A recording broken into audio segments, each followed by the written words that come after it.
Trying to pick my favorite Republican candidate is exactly like deciding which STD would be just right for me.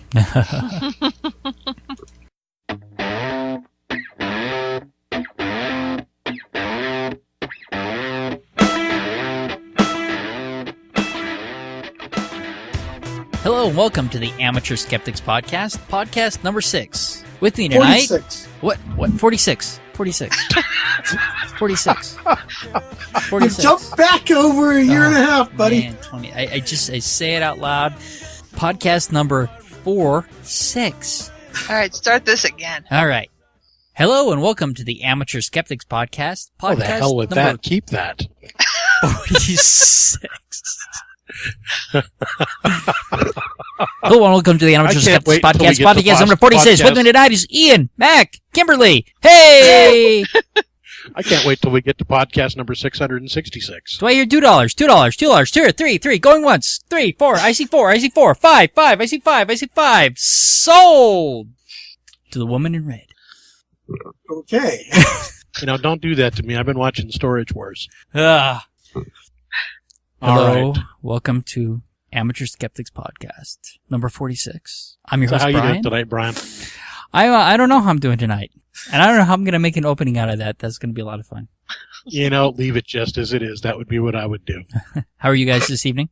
Doing good? I'm Kimberly? really good. Okay, Kimberly is in a good mood, she tells us. I am. That's I'm in a good mood. Good. I've had scientifically based medicine done on my bird, Yeah, yes. and she has a spot on her back that got infected, and we have to treat it. But she's had surgery done on it, and he cleaned out all the infected tissue, so she should be getting better now. Good. And she's acting more like herself. So she was doing her poor me cry over in the cage, not out of pain, but out of, yes, but if I make this noise, you'll let me out of here. Tee, tee, tee, tee, tee, tee, tee, tee. She hates when I mock her, too. Ian, what do you got going on? Not much. I celebrated my 12th anniversary yesterday. Congratulations. Congratulations. That's very good. And Kimberly? I'm just hanging. Yeah. I'm looking forward to Thanksgiving next week. I like turkey a lot. And getting out of town for a little bit and just enjoying things. Well, good. All right.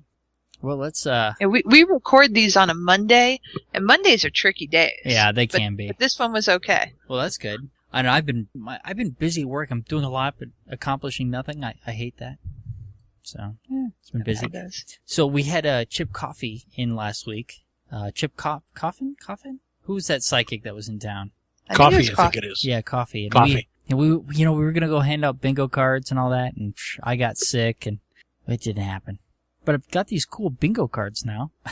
That's great. We talked about that a while back. Yeah. What exactly are they? They're psychic bingo cards. The bingo cards contain a whole bunch of keywords that psychics use, and so you just kind of hit them as they go. I don't think the bingo cards are different. I think they're all the same, but they're just trying to illustrate a point. It would be great if you went to one of those and someone yelled out bingo in the middle of a reading. It would be better if everybody yelled out bingo. Yeah, that would be funny. If the cards are all the same. Yeah, but we missed that, unfortunately. But the good part about this is that now I've had some contact with the Atlanta IIG, and I've talked to their chairman, so that's good to make that connection at least. Awesome. Yeah. All right. If there's nothing else, let's get through the announcements. Okay. In your Colorado local skepticism stuff, I thought it was actually a little bit empty coming up to Thanksgiving, but we've actually got quite a lot going on. So this will probably come out, this will happen before the podcast comes out, but Tuesday, November 15th, there's Cafe Science and at the Wine Coop, and they will be talking about the ecological landscape. Those are always great. On Wednesday, the 16th, Atheists for Humanity is doing a presentation over at the Auraria campus. I'm going to go to that. Give some support to our friend Eric, and I'm interested too in seeing what the younger generation has to say about this kind of stuff. I think that they'll be fairly motivated, and I know they invited him to come speak, so I think that should be great. Thursday the 17th, the Denver Museum of Nature and Science is doing their science lounge on the T-Rex. I'm going to that. That should be a lot of fun. And IIG Colorado is coming up this Saturday the 19th. Yeah, that's going to be a good one. And if that's not your cup of tea, we'll be doing Drinking Skeptically after that at Woody's. Right. Those should be good. That's down on Evans, right by Quebec. So there'll be some of us there coming on down, have some drinks, talk some. Oh, Woody Pizza. Okay. Yeah, Woody's Pizza. And Woody's Wood-Fired Pizza. Yeah, I should put that. On Monday the 21st, Cafe Psi 2, that's the one over at Brooklands, is going to be doing one on exercise. That should be interesting as well. Then we've got some stuff coming up, and we don't have a lot of information right now, but hopefully we'll have it by the next time. James Randi is apparently going to be in town. That should be fairly interesting. I'd like to go to that, but I don't know what we're doing. I guess it's at the Mackey Auditorium up in Boulder. Yeah, so I'm not hopefully sure. we'll have some more money. We'll have some more information about that soon. Yeah, we're a little light on information there. The Mythbusters. Yes. Yeah. And then in January, Mythbusters Live. And I don't know too much about that one yet either, but I guess it's at the Budweiser Event Center in Loveland. Yeah, they've got some stage stuff they're doing, and there's some, audience participation, I guess. It was pretty neat. We were, my wife and I were reading about it because she told me the other day, she says, I will go without you. It's like, well, no, I want to go. So we should be going to that one. That's cool. I'll try to go with you. Stacy hates Mythbusters, and I watch it all the time. Yo. It's like the perfect background noise, and it always annoys her. So I don't think she'll go to a live one with me, Yeah, but probably I not. would like to go. So Yeah, but it's Adam and maybe I'll Jamie. third wheel with you guys. Yeah. Well, no, that's fine. That'll be good. I'm not sure. It looks pretty neat. It's late at night though. It doesn't start till like 8:00. So. Oh, okay. Yeah. So I'm not taking the kids. Good. All right, so that's what we've got for announcements. We've got our events at amateurskeptics.com. If you have anything you'd like us to announce, please go ahead and let us know about it. Anything science-y, skeptically-ish, or whatever. And I think I've said this before. I absolutely adore Denver. There is always something cool going on if you dig deep enough. So that's our announcements for today. Yeah. And those announcements, they can be. I mean, hell, if you want to invite us to your bar mitzvah, we'll announce that. No problem. We're doing bar mitzvahs. Yeah. It has to be a skeptical bar mitzvah, though. No. All right. You guys ready to talk about some science? Let's talk about some sciencey stuff. Yes. Do Einstein's laws prove God's existence? Ghosts. Not gods. Ghosts. You even put this in there. Oh, man, I know. I'm off not tonight. doing well tonight. Yeah. Welcome to Dyslexic Monday. Yeah, it is. Your host, Brian. You I'll guys tell you heard what, of the this is dyslexic atheist who believed there was no dog? Yes, I believe there's no dog. Thank you. Basically, this article it was written by Ben Radford, and I pulled this off of, I guess it's off of Yahoo. I don't know what the original source is, but I imagine Yahoo is not the original source. But they're talking about how people are using Einstein's laws to prove the existence of ghosts. And basically what it comes down to is the conservation of energy. Basically, energy can never be destroyed. It can only change shape. And they're saying, so when you die, where does all that energy go? And so they're completely missing the point here of what happens. It's like, and they're saying, it's a difficult question to answer. Nobody really has an answer. It's like, well, yeah, we have a really simple answer. In fact, it goes back into the environment. But it seems to me where it came from in the first place. Exactly where it came from in the first place.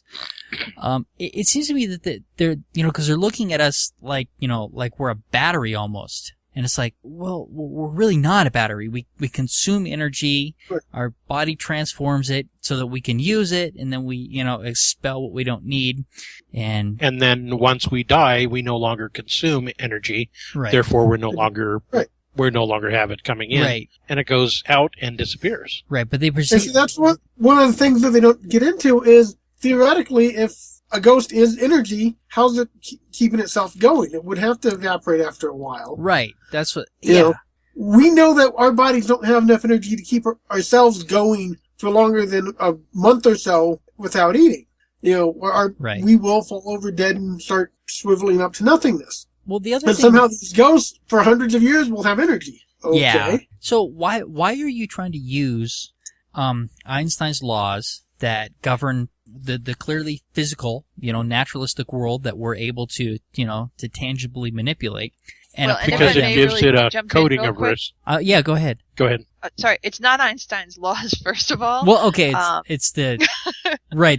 I mean, this goes back a lot further than Einstein. We're talking about, conservation of energy.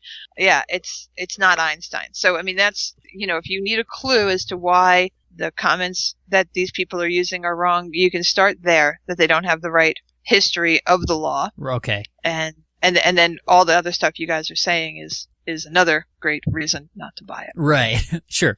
Well, the problem, they'd really like to use Einstein, right? Because why wouldn't you? If you can make Einstein somehow believe in ghosts, that, it's the argument from authority, right? Which we would reject and say, where's the evidence? Bottom line, what I was going to say is basically they're using Einstein because it takes their theories about ghosts and gives them a nice fresh coat of paint in the color of respect. Yeah. So that they're misusing the conservation of energy, and if ghosts exist, it's supernatural, and Einstein's laws most likely wouldn't apply anyway. Right. So. Well, or maybe if they ghosts would. Exist, I don't know. Actually, if ghosts exist, they're not supernatural. They're natural. We just don't understand what the science behind them is. Well, okay, and that might be true too. Yeah. But if, I have to say that in terms of conservation of energy, it says that ghosts could possibly exist, assuming that there is some form of energy in the human body that, the energy that you term a soul. Right. But that doesn't prove the existence of the soul. All it says is if there is such a thing, then the conservation of energy says that it might possibly become a ghost. Yeah. But it doesn't prove it one way or the other. It just extends the possibility. Right, but because they have believed this and decided this is how it works, that's why they carry around their EMF meters and stuff like that. Right. I mean, and it really is, some of the comments point this out, the ridiculousness of the concept. So again, let's pretend that they don't for a second have the definition of energy incorrect, and that there is this energy inside of us that has to go somewhere after we die, and they're terming that the soul. Okay, they're playing with definitions, but whatever, we'll follow along. So is there, is every single cat have a ghost too? And does, every living item would have this same soul. According to them, it's the life force. Duncan the world would be McDougal. flooded with ghosts by now. Duncan McDougal said that they didn't have a ghost, that there was no soul, that animals didn't have a soul. That was it. Yep. Yeah. Well, but what they're going for here is not so much soul as they're saying, well, look, clearly your energy, you have energy in you. That's how you're moving around. Yeah, by their logic, animals should have the same energy. Okay, sure. I have a question. What kind of register on an EMF meter does a human body give off? It depends on the type of EMF meter. There are two types, at least two types. Okay. There might be more. Let's talk about the EMF meter that they use in ghost hunting. Oh, here's the thing, is that they will use both. Okay. But yet they don't know which one is which half the time. Just ask the question. Just answer the question. Okay. Does the human body register on that EMF detector? On one of them, yes. Okay. On one of them, but not the other. But both of them purport to be able to detect ghosts. Yeah.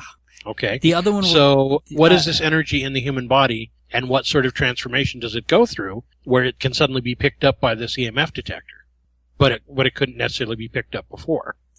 If it ain't there in the human body beforehand, or it can't be picked up in the human body beforehand, how do they expect an EMF detector to be able to pick it up afterwards? Well, but it can pick up the ones there's one that can pick up the electrical fields from the human body. And yeah, but you see the point I'm making. I see the point you're making. Yeah. Well, you take the other one that sees electrical lines. Uh-huh. So that's one that you can hold, and you can kind of get an idea where the electrical lines are. The other one, if you're holding it and it's registering something, it's probably registering you. Okay. So that's not real helpful in terms of trying to figure out where electrical you have to set down and not touch. So, yeah. All right. And I guess not all of them are using them improperly, but I've seen it a lot. So I also love those articles that ask a question: do Einstein's laws prove ghosts exist? No. No. You don't need to read any further. Yeah, we're done. Yeah, but the article is good and it's well written. So, all right. Anyway, you were asking about the original source of this. I have a feeling that the original source is livescience.com. That could be. And that it also gives Benjamin Radford's own personal website, www.benjaminradford.com. Well, and while we're plugging him, he's the chief editor for Skeptics magazine. So there you go. We don't need to plug him, though, because his body already has its own energy. We discussed that. Yes, he is a living being, yes. All right. We want to talk about Richard Moeller. Let's talk about Richard Moeller. Okay, so I'm bringing it up here. So Richard Moeller, he's a physicist from Berkeley, and he wrote the book Physics for Presidents, basically physics that all presidents should know. Okay. And I've listened to his podcast of his of the class that he teaches, the Physics for Presidents. So I've been aware of Richard Moeller. I was not aware that he was a climate change skeptic. And so everybody's talking about the study that he just did, which is the Berkeley Earth Surface Temperature Study. So basically, he was looking at data that's been collected by climatologists. He I guess felt that they were misreporting the data, and so he got funding from the Koch brothers partly funded by the Koch brothers to do this study, in which, after doing this, he found that that it matched up very well with several other studies that have been done, and it matched what the global, NASA's data and somebody else's data as well. And so this article was more talking about his differentiation between skeptics and deniers, and he's saying that he's a skeptic as much as any scientist should be.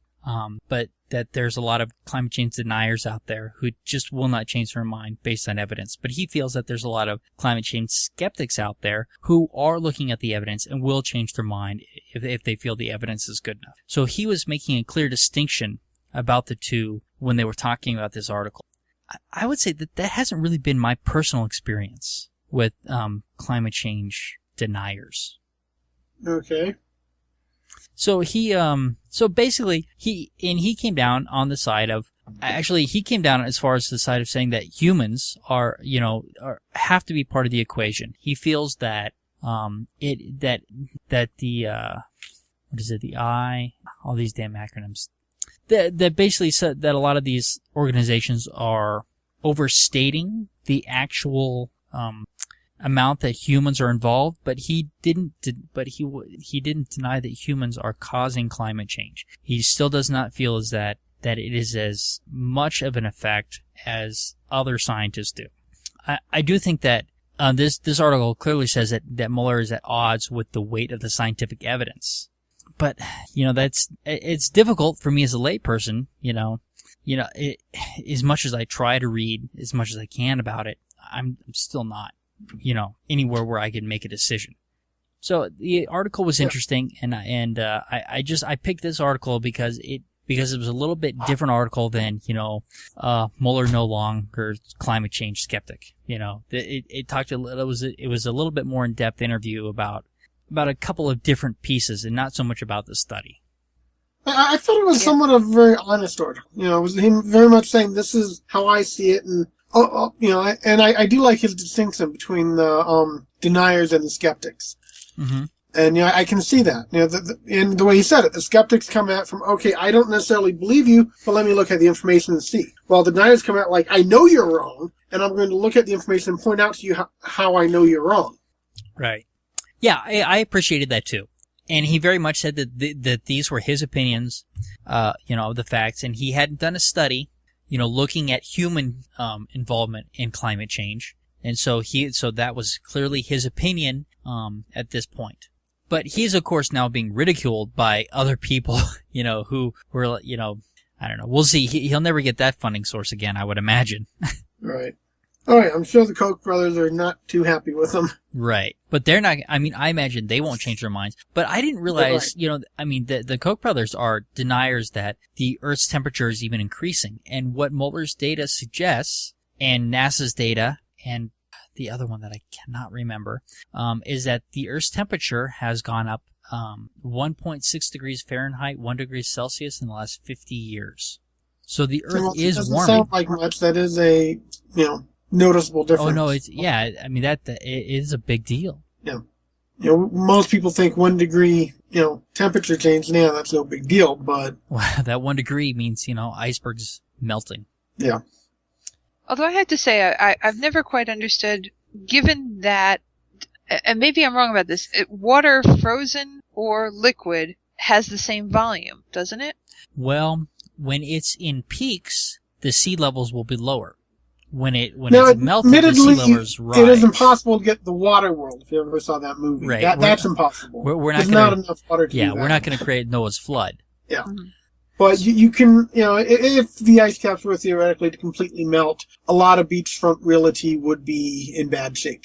Yeah. If the ice caps completely melted, the water would actually take up less space than it does in its frozen form. Water is the only molecule that actually expands when it freezes. Yeah, and floats. It does expand. And I think, yes, it does. Actually, I think the position, Ian, that you're actually trying to state is that it's not possible to sit through water world. That movie gets so reviled. Well, I've had a conversation in a kind of a tangent here, but, I'm certainly no climate change denier. I definitely think that humans are involved in the whole thing. But I also do think that there is some yellow journalism that goes on that gets people perhaps a little bit more excited than they necessarily need to be. And some people want to make sweeping changes that may not quite be as justified. Yeah. Go ahead. I've seen some stuff that suggests that some of this is a natural process. It just happens. Mm-hmm. And, there definitely, can be a fair amount to that. I don't know how much, I'm a skeptic in the level of exactly how much humans are involved and how much we've really affected it. I do believe we are. I agree that we probably have made it worse, but there's a fair amount of evidence out that says there's natural cycles like this that are just going to happen no matter what you do. Mm-hmm. And while I believe that, I also believe let's not do anything that'll make it worse and make it, rushed, because that's not a good thing. Yeah, the other thing I think one of the big issues that maybe the conservatives have with this is that people say the climate is warming, and so we need to make all of these economic changes in order to combat it. And I think that that's really the thing that ruffles their feathers the most. Is what people are saying the response has to be, and global warming and anti-global warming are both almost a religious status at this point. Yeah. Except they don't have as much stained glass in their churches. Well, they don't have any. Which is really kind of sad to think about it, because the stained glass is kind of the only reason to go. But what I find very disturbing for myself is that it's that kind of there's no good guys scenario sometimes. Like when the side that says, no, listen, climate change is really happening. We need to address this. We need to do something about it. And then they come up with things that, and maybe I'm wrong, but I have not seen the evidence for it. Stuff like carbon trade-offs. You're supposed to buy carbon.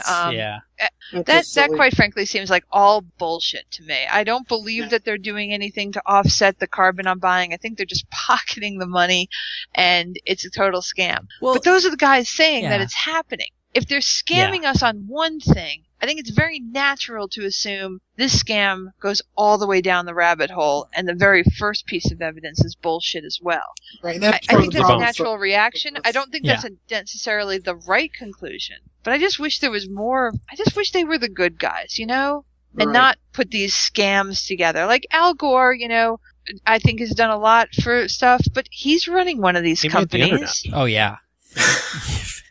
And I don't know. It's just like, if I know you're lying about one thing, I understand where people are coming from when they say, I think you're lying about the other thing too. Yeah. You just have to be golden, I guess, to get that real trust. And like I said, Al Gore is just one example of, he's failed the sniff test because some of what he's doing is BS. Well, it doesn't mean that all of it is, but at least some of it is. But a lot of the scare tactics and data that he used was terrible and didn't hold up to scrutiny. Yeah. And it really just gave, deniers a lot of fodder because it wasn't very, very scientific. But it did sell books for him. It did. It sold a movie. And he got a Nobel Peace Prize. Isn't he that a got quite a joke bit at out of this it. point? Oh, God, Nobel Peace Prize. Didn't get to be president, though. No. All right. Okay, good. Let's talk about the 180 movie or documentary. Is this a documentary? From here? What is this? Yeah. 180 is he calls it a documentary, but it's a short film by Ray Comfort. And I'm not even sure how to describe it, but basically it starts off talking about Hitler and the Nazis. Goes into asking people whether or not they'd shoot Hitler if they had the chance. Now, hold on a sec. When you say he goes in there asking people, let's be more specific and say he goes in there asking dumb teenagers. And before you jump to the literally shooting part, dumb teenagers. Yeah. Yeah, that's basically he goes around asking if people know who the Nazis are. Right. And a lot of them are like, who? Huh? Exactly. What? How many people did he have to cherry pick before he found those people who said no? You do wonder that, yeah. Yeah. But so yeah, he goes around asking about Hitler and Nazis, gets into the Holocaust, goes into the question on if you went back in time and had the chance, would you kill Hitler? Then somehow he links it all to abortion. And then through the abortion thing... So is he advocating killing abortion doctors? I'm asking. No, he did not do that. That didn't come up in it, but... And let's not let that go too far. I don't think Ray Comfort would do that. Right. But then... But would he inspire people to? I hope not. I hope that would not be part of his agenda at all, and I do not believe that it is. I don't think he's one to promote that. But then, after the abortion thing, he goes into his general rant about how everyone's a sinner, lying, cheating, stealing, whatever, and are doomed to hell unless you find Jesus. Well, okay, but before he got to that, the way that he manipulated his people, he gives them, he asks them, do you believe an abortion is okay? And then he compares having an abortion to killing Jews in the Holocaust. Yep. That to me is a huge leap. It is not the same thing. Right. And of course, every one of these people that he got to, that he used in his fictional film was somebody who every one of them said it was a baby. It was a human life. And none of them said, well, it's a fetus. I do not think that is a human life. He didn't get anybody who said that. One of them went to the rape and incest thing, saying, well, I think it's fine for rape and incest. At which point he said, well, my favorite line, yes. He went into how you cannot hold the child guilty for the sins of thy father. Which basically tells me he's not a Christian and hasn't paid any attention whatsoever. He's not a Christian, he's a Jew. Yeah, he starts off talking about him being a Jew. That's how he starts. He's Jewish. Let's say Jewish, okay? But he goes into the sins of thy father thing, and it's like, wait a moment. That goes against Christian teaching because you have original sin, which is 100% sins of thy father. You go in, you look through the Old Testament, bastards are actually supposed to be stoned to death and can't get into heaven, but the parents aren't held accountable for any of that. It's the bastard child itself, which is 100% sins of thy father. He says everybody is a lying, cheating sinner until they find Jesus? Until they repent. Yes. Okay, so these children are lying, cheating sinners by his own statement. These children in the womb are lying, cheating sinners if they're human lives. Okay, he didn't quite do that. No. Yeah, but they are. I'm saying that he's actually said that. He didn't want to say that, but he's actually said that these children in the womb, if they are human lives, are lying, cheating sinners. Well, he did say all people are, more or less. And that, yeah, he's saying that children in the womb are people. Yeah, it gets a bit weird. I don't think he's listening to what he's saying. But in the end, what he said, he even almost says this. If you vote for someone who is pro-abortion or pro-choice, you are no better than a Nazi. He pretty much says that at one point. Yes. Wow. And it's like, whoa. Because he's telling them, well, make sure you watch who you vote for because, we just proven that if you defend abortion in any way, shape, or form, you're a Nazi. So if you vote for people who are pro-choice, you're a Nazi. He really, that's one of the conclusions he comes to in it. It's like, wait a moment. So, it's... You know what, though? The SS had some great outfits. They knew fashion. Okay. Yeah, well, Hitler ruined that mustache for everybody.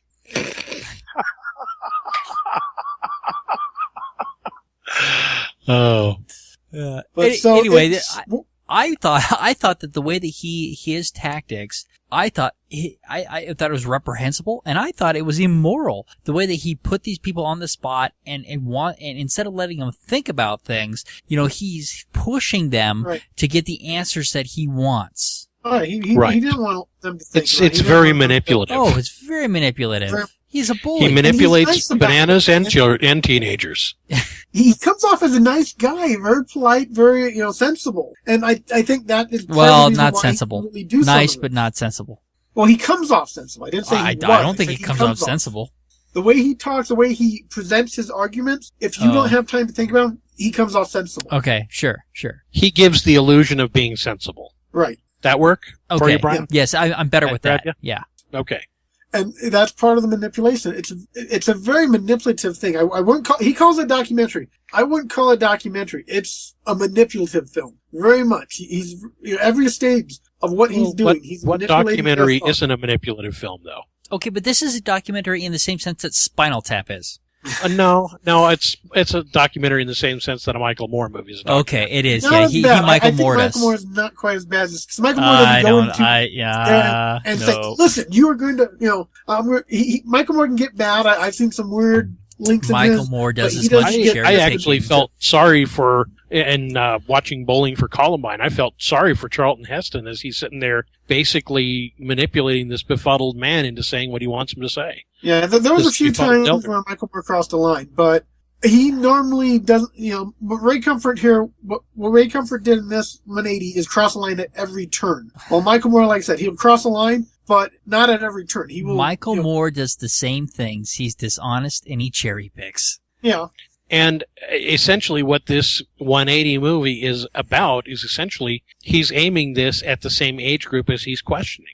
He's aiming this at young people whose minds are not made up. He's also aiming at those who are already converted. He basically is aimed at people who are not asking the hard questions. Do you think he would want to talk to us on there? No, he wouldn't want to. No, yeah, but I'd ask him the question about, well, if these children in the womb are humans, are they lying, cheating sinners already? Well, they haven't been baptized. Good riddance. So, yeah. Good riddance to them. Well, technically, according to the Bible, you're supposed to stone bastards to death. So the only reason you would not want a bastard to be aborted is because you want to wait till it's born so you can properly stone it to death. Well, now, see, I'm more in favor of that position. Oh, this is bad. All right. The movie is up there. Everybody should watch it, as difficult as it is to sit through. Kimberly. Yes. Not as bad as Waterworld. Harold Camping. Our buddy Harold. Just a quick little note that he was, I guess in the Seattle News. He's not rapturing no more. Yeah. He's apparently giving up on predicting the end of the world. He's, his website, has removed all of the rapture predictions. And it seems like we survived October, we survived May, and yeah, I guess we all are good for now. And my understanding is he's not even doing his radio show right now. He's kind of gone. He's been quietly moved to the side. Yeah. He's been quietly moved to the side so they can put somebody more tractable in his place. Now, me and my dad were talking about this last night and realized it probably did happen. There really was a rapture, but it's some village over in Africa that no one's discovered yet. And a year or so from now, we'll find this abandoned village. Like, what happened here? You know what? I think the rapture actually did happen. Oh God, all the people who were raptured were on a boat named the Mary Celeste. Who's the rehab woman that just died? Oh man. Oh, you have to go to what is her name? I don't know what she just died. She was we were at work and I said coming up blank. Yeah, I have no idea what you're talking about. Yeah, this song. You say I have to go to rehab. Oh yeah, Winehouse. Yeah, Amy. At work I was like, yeah, no, the rapture did happen, and the only person he took was Amy Winehouse. Who died of alcoholism. Yeah. Anyway, I just saw our friend, so I just bring him. He's funny. All right. And then my next one, yes. I thought was going to turn into a really big deal and that there was going to be all sorts of news blow up about this. And apparently we've all just gone ahead and continued to snore. Hey, the Daily Show and the Colbert Report both covered it. Yeah. Well, okay. Even Obama chastised him for this. Yeah. Yeah, apparently they have gone ahead and recertified one more time. It's been done a couple of times already, apparently, that "In God We Trust" is our nation's motto. I'm really, I'm disgusted that they did it in the middle of we can't seem to get anything done in this country in Congress right now. We're trying to get jobs bills. We're trying to get other things. But this passes, what was it, 239-9? Yeah. And I mean, I guess sickening. I guess they didn't notice the misspelling that the second word was missing an L. Okay. Nice. I always thought that our motto was E pluribus unum, but I guess I was incorrect about that, because this has been the motto for a while. Time. We all need to be reminded Since the every so Civil often. War, apparently.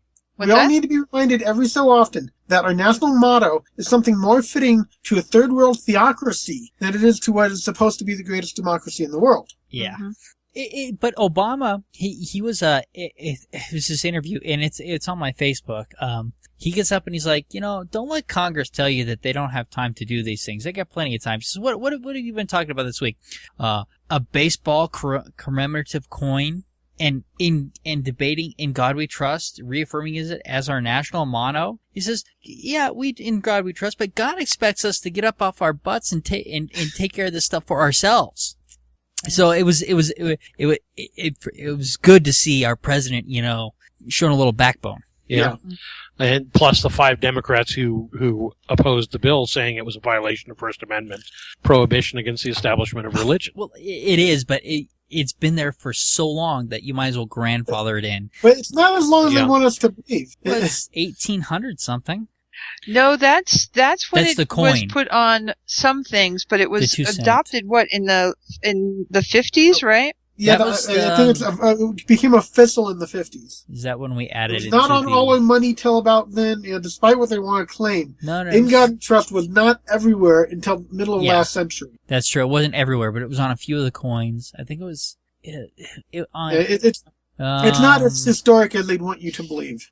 Right. Sure. And it comes out of a wartime thing. Actually, both times in the 50s and in the 1800s. In the 1800s, it was the Civil War that kind of had people very nervous and looking for answers. In the 50s, it was basically the Cold War. Yeah. And coming out of World there's War some II really and interesting stuff. going into the Cold War with the Russians. Right. Yeah. And all the other godless communists. Right. So there's a lot of interesting stuff out there about how these kind of things kind of came about. But, I was really surprised that there wasn't more of a stink. I'm glad there was some, but yeah, I'm just shocked. I mean, I think your comment about third world nation is right on.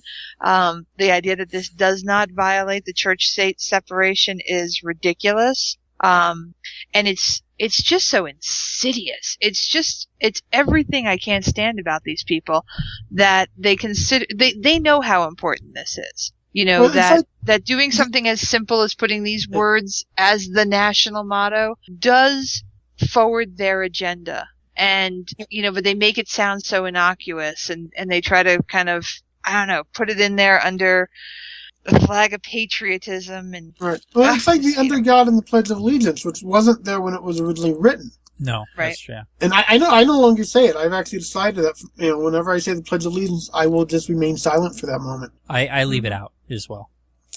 Yeah. It's the same type of thing. They want it all there because it pushes their agenda, but it's not as historic as they want us to believe. Right. Yep. So anyway, I saw it, and I wish it hadn't. I wish we didn't have that kind of stuff going on in our country right now. I wish they were working on other stuff. All right. I wish they were doing something of value. Well, and it's a waste of time to do that. The baseball commemorative coin is a waste of time. They're wasting a lot of time, and they're not doing any of the things that we really need done. So, all right. Well, maybe the baseball commemorative coins will create mint jobs. Shiny. But probably not. Matt, do you have anything in here? I don't. Okay. I don't think he does. Let's do, because I can't resist, Christian pastor I have to admit, I don't have a dog in is- this fight. Christian pastor. Right-wing pastor Mark Driscoll says masturbation is a form of homosexuality. We'll do that in sweaty balls, and then we're done. Okay. Oh no! Let's get through all this. Let's get down to past the Herman Cain stuff too. Okay. All right. So, anyways, his argument is that because the act does not involve a woman, men masturbating or performing an act of homosexuality. However, if you masturbate with a woman, it's not homosexuality. What about to a picture of a woman? No, you're not doing anything sexual to the woman. So even if it's the woman that turns you on, apparently you're still gay. Now, the interesting thing, I was thinking about this. That's disappointing. And considering that Eve was taken from Adam, Eve is theoretically a part of Adam. Isn't the whole sexuality thing homosexuality to begin with? Right, we should have no X and Y chromosomes. Yeah. Adam had sex with himself to begin with, and we're all offsprings of that. So theoretically, male and female shouldn't matter because we're all the same. And we also know, going back to the fetus issues, we all start off as female anyways. So all sexual, you could get into some weird theories here about how all sex is really homosexual sex, and to actually try and start debating one way or the other is stupid. Well, here's the problem with this, is that 90% of all men masturbate. The other 10%, no arms. Yep. Okay, I'd like to know how he came up with this, if he's watching himself in a mirror and being turned on by his own male body. Because I have to say that... I don't know what's done that. No, I'm not turned on by my own male body. I don't... I find bathrooms where they put the mirror right in front of the toilet to have to be thought out by women, because no guy would sit there and want to watch himself going to the bathroom. So I'm not prepared to take that one from my gender. I don't think that was... I think that was not designed at all. The mirror is right there. You're standing there in peace, looking at a mirror. I'm going to look something else. I think it's worthwhile to check with Jeff Peckman, and he'll probably give us a yes answer, to find out and see if the whole bathroom in front of you while you're going to the mirror in front of you while you're going to the bathroom may be an alien plot. I think he'll give us a yes. If he won't, I'm sure Stan Romanek will. But yeah, I mean, this pastor's very specific, very odd obsessions with things, and he's clearly spent a lot of time thinking about this. Oh yeah. Oh, I mean, you just can't cry out any louder of help me, I don't want these thoughts. I mean, he's so gonna be on our list one day of, hey, I don't know if you can believe this or not, but it turns out that our old buddy, Pastor Mark, got caught doing something. Who'd have guessed? Who would have fucking guessed? I'm putting it down right now. I got $5. He's coming out in the next year. Well, probably. Timberly, legitimately, according to the logic here, you're the only one who's being honest out of the group. The rest of us are all gay as well, and so is the majority of the population. So we're all liars. No, so I don't think everybody is. It's just anybody who thinks this hard about this kind of stuff is clearly wrestling. And let's not even go into the Mickey Mouse shirt. But I mean, he's clearly got either too much time on his hands or he's not sleeping well. I'm just saying he probably came up with this while masturbating. Yeah. Well, he sits there, looks at himself in the mirror and says, "Wow, you're hot." I'm sitting here. There's another paragraph here where he starts telling people they should judge gay people like Jesus, and he says Christians therefore must be judgmental like Jesus. I'm sitting here going, was he really that judgmental? I thought he was pretty much into the love everybody thing. No. Turn the other cheek. All that. He was extraordinarily judgmental. Oh yeah, he was extraordinarily judgmental. It's again, I mean, you really. If you read the whole New Testament really carefully, you have to conclude that he was schizophrenic or a couple of different people. And because he's not consistent in his message at all. It goes in all sorts of different things. He's absolutely right that at times Jesus is very condemning. There is no way to the Father except through me. You're going to hell if you don't follow me. And then the next minute he's like, and, just be nice to people, dude. It's all good. You're not talking about the same guy. I watched an interesting article where this guy was basically a narcissistic, or not an interesting article, an interesting movie, documentary where this guy was basically a narcissistic sociopath. And he said, I believe, after reading the Bible, I believe Jesus was a narcissistic sociopath too. Yeah. Well, he was a fundamentalist Jew, and I think people forget that. Yeah, there's a lot of, surprise, people cherry pick from the Bible. Did you know that happens? No, I didn't know that. I've never done it. You've never done it? Oh, no. It happens. It's out there. I like the last article where they're basically saying that he's a poor excuse for a pastor. And let he who is without sin cast the first stone. I actually was a little, it's funny you should mention that because I was a little turned off because up to that point I thought it was a news article and, it was just kind of stating the facts and then, kind of getting into more of just a feeling statement. It's an editorial. Yeah, I didn't realize that as I started reading it. But I just wanted it presented, here are the facts. This idiot thinks this. So, all right. Yeah, so let's do sweaty balls here. Do this real quick. Yeah, tell us about your sweaty balls. Yeah, tell us about your sweaty balls. They're not my sweaty balls. They're Ben and Jerry's sweaty balls. So I've seen this in the news already. So we're a bit behind, but still a great thing to cover, especially with group with the American Family Association, who I recommend going to their website and everything they protest. Go send emails to the same people with a counter protest saying, "Listen, if you listen to these guys, I'm no longer going to buy your products." Now, I actually did exactly that today. I wrote a letter to Sean Greenwood at Ben & Jerry's. Did you? Okay, I was looking for an email address.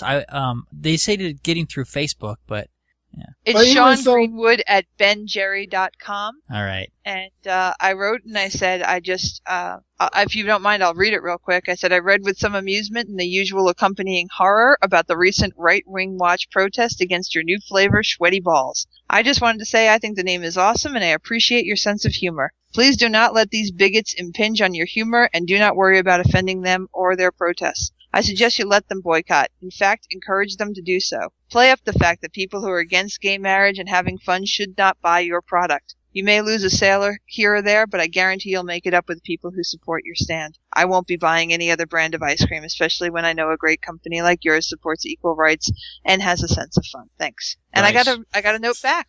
Oh yeah? Cool. Yeah, just says, thanks, so nice of you to write. Thanks for your support. Hope you get to try the flavor.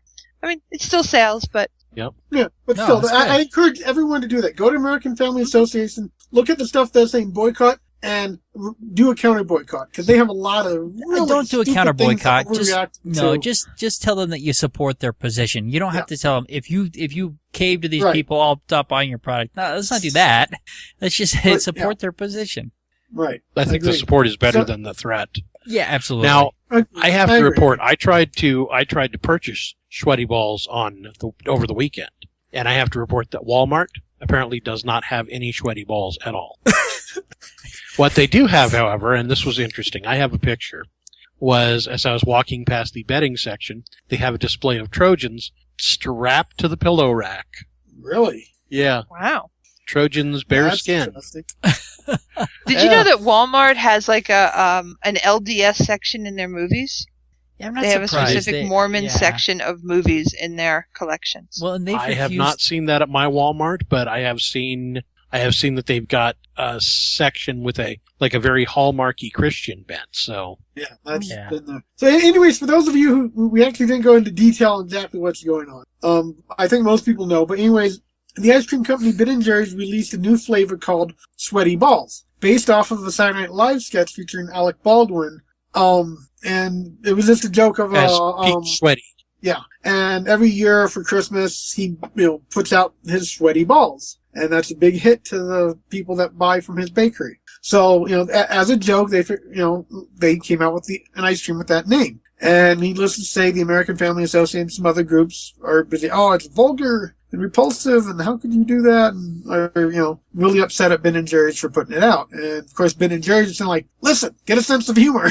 Yeah. So, this isn't the first time they got I think it was last year, or the year before, they did Hubby Hubby. Yeah. They've had a long Chubby Hubby called Chubby Hubby, and in support of gay marriage, they have one called Hubby Hubby. Yeah. So they do they play around with their flavor names and they have fun, and but you're going to piss someone off when you decide to try and enjoy what you're doing. Yep. Anyway, so it was funny. Support them because they're awesome. Yes. All right, tell me about Herman Cain and how God told him to run for president. Well, it's amazing how many conservatives run for president because God told them to, or because they felt God was telling them to. And it's like, wait a moment, if every single one of you is doing this because God told you to, isn't God kind of fighting? Well, himself? apparently he doesn't play favorites. he just says, all of you guys, I'm behind you 100%. Go do it. But anyways, apparently Cain made some remarks about how hard he prayed. And that's when I prayed and prayed and prayed. I'm a man of faith. I had to do a lot of praying for this one, more praying than I've ever done before in my life.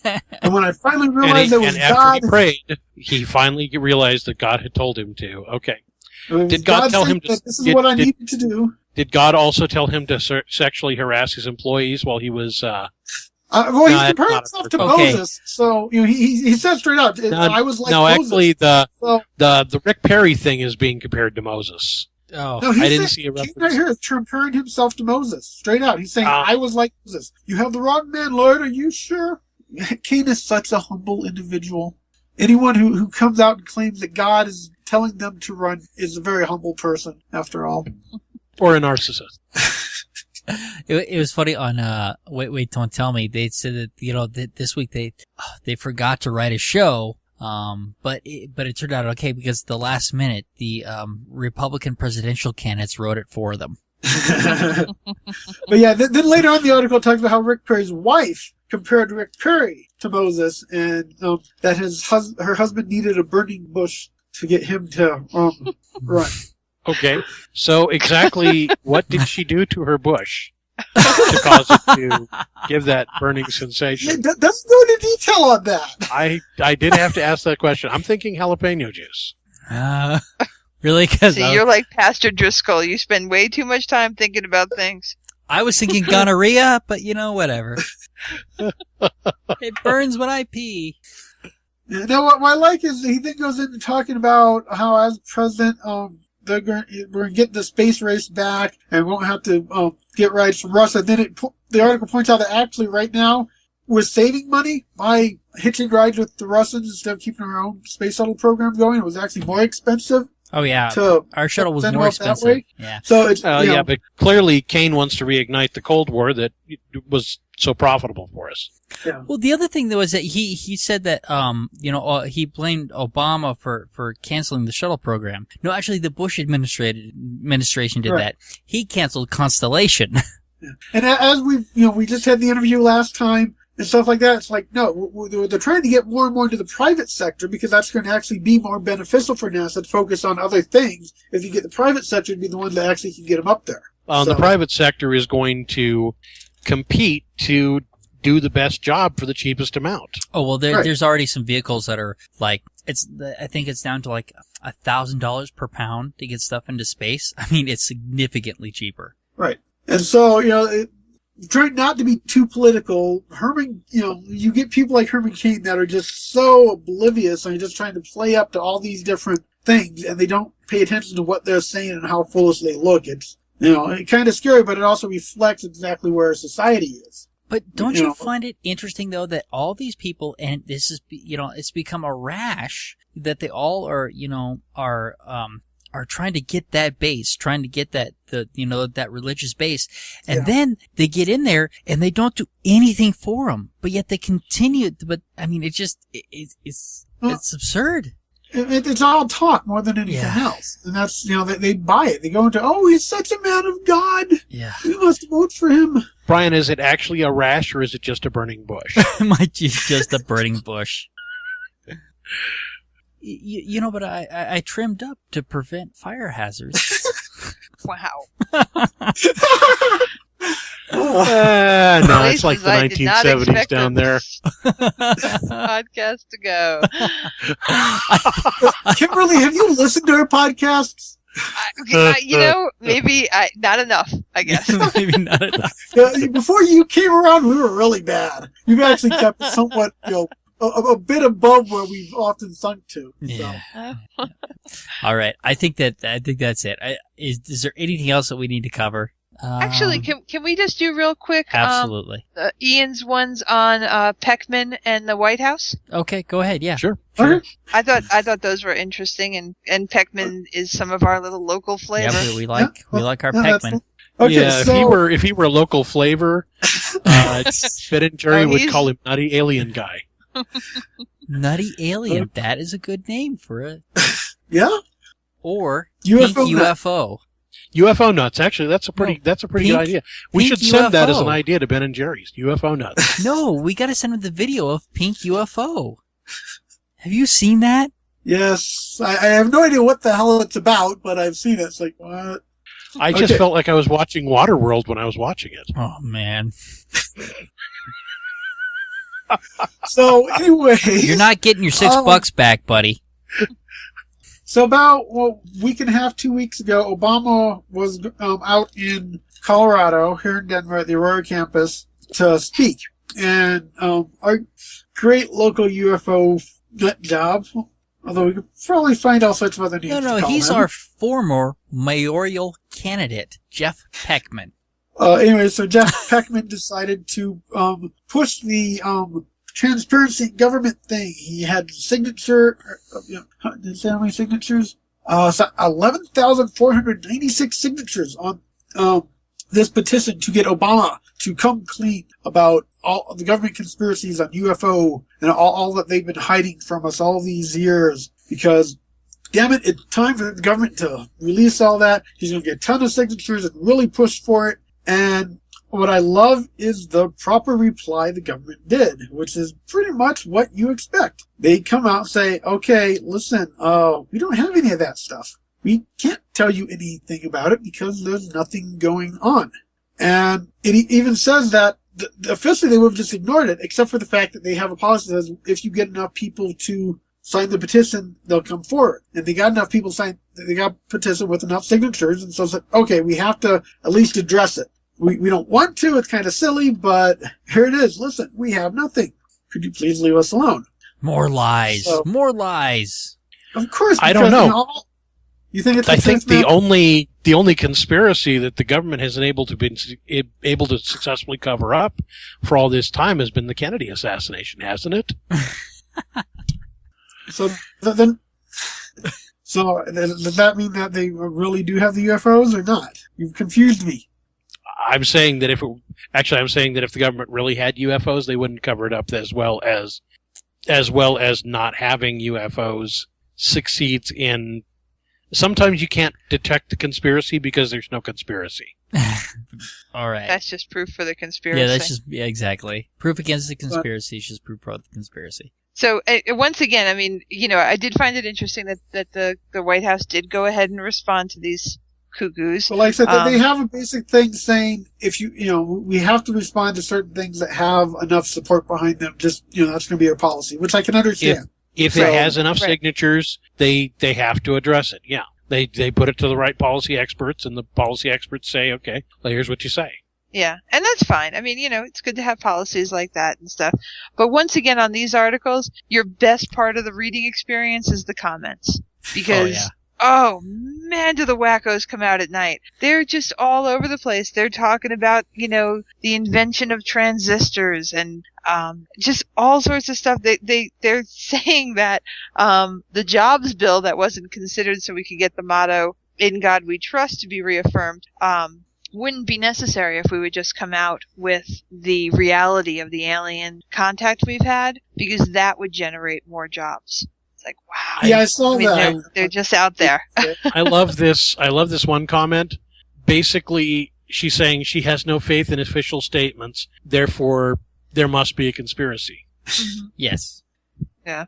And again, taking things out of context, like our earlier story about Einstein and stuff like that, also, most scientists believe that there's intelligent life out in the universe. You have to be an idiot not to believe it. And it's like, mathematically, the idea that there's no more life in the universe than just on this planet, most people who understand the numbers and the statistics and all that are going to conclude that there probably is. That does not mean they're in your backyard talking to the Yetis you have living back there eating blueberry muffins. Right? I mean, it's the same goddamn thing. What I don't get is why Peckman wants to focus on the information that the government has or supposedly doesn't have, instead of actually addressing the vegan menace that's actually living among us. The people from Vega they're here. They're not eating meat. Or have I misunderstood what vegans are? You might have it. No, you're right on. Yeah, right. Nobody tell him. Okay, we won't tell him. All right. Well, good. I think we're going to call it right there. Thank you for joining me. Oh, thank you for having us. Oh, sure. Okay. Yeah, say good night. Podcast. Good night, everyone. All right. Good night. Good night. Thank you for listening to the Amateur Skeptics podcast. For more information about the Amateur Skeptics, go to amateurskeptics.com. To send us feedback, suggestions, or big flaming insults, feel free to contact us at WTF@amateurskeptics.com. Other contact information can be found on our website. You can leave a voicemail for the Amateur Skeptics podcast at 720-295-7785. Music for this podcast was provided by OFM. To find out more about OFM, go to myspace.com/OFMHQ. This podcast is released under a Creative Commons, No Derivatives 3.5 license. Thank you for listening to the Amateur Skeptics podcast. Amateur Skeptics website, Facebook, and podcast album art is provided by and copyright Shadow Knight Digital Portraiture.